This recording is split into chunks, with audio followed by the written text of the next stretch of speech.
Good morning. Happy Sunday. Welcome to Sunday School Simplified. If you haven't joined us before, this is where we take our Sunday school lesson and squeeze it into a short, sweet video that is good for all ages and the entire family. My words are not wording today, so please bear with me. If you would like to follow along in our scripture, it is from Matthew chapter 5, verses 13 through 20.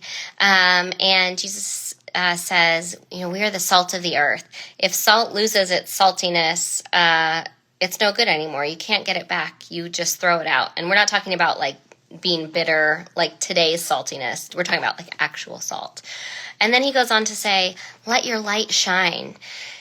And that light is his light. It's Christ's light. It's his love for us. It's what he calls us to do and how to live every day, to love. We talk about it all the time. And that light, in order to let it shine, we have to let it in first, right? So we have to accept Jesus' love. No matter what we do, how we act, he's going to love us. God's going to love us. Their light is going to shine on us. But in order to let our own light shine and then be able to shine that upon others, we do have to let it in. But sometimes you might not feel that great, and that's okay. We're not saying that your light has to be the brightest and strongest flame at all times. Sometimes it may go out completely. Doesn't mean that you're in the darkness forever, because like I said, no matter what, God is still loving you. He's still shining that light down upon you. What I encourage the kids to do and what I encourage you to do this week is not just in the darkness, not in those sad times, but in the light times, which this is harder to do. This is the challenge. Make sure you're letting that light in. I told the kids, we made this candle last year, this little light of mine. I'm going to let it shine.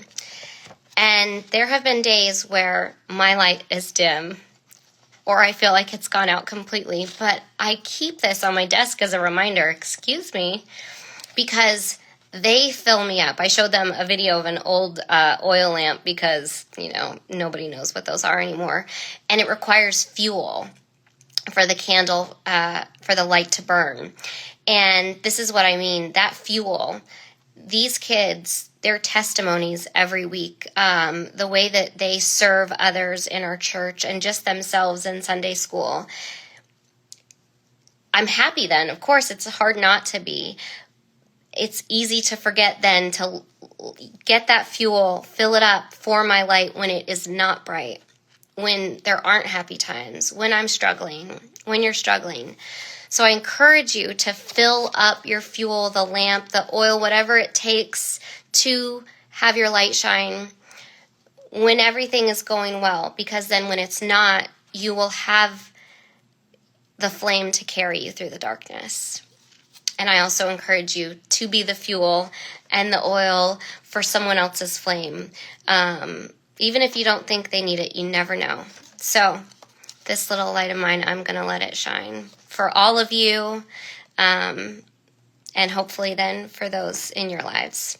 That's it for Sunday School Simplified this week. I pray that you have a healthy, happy, and blessed week. We'll see you on the next one.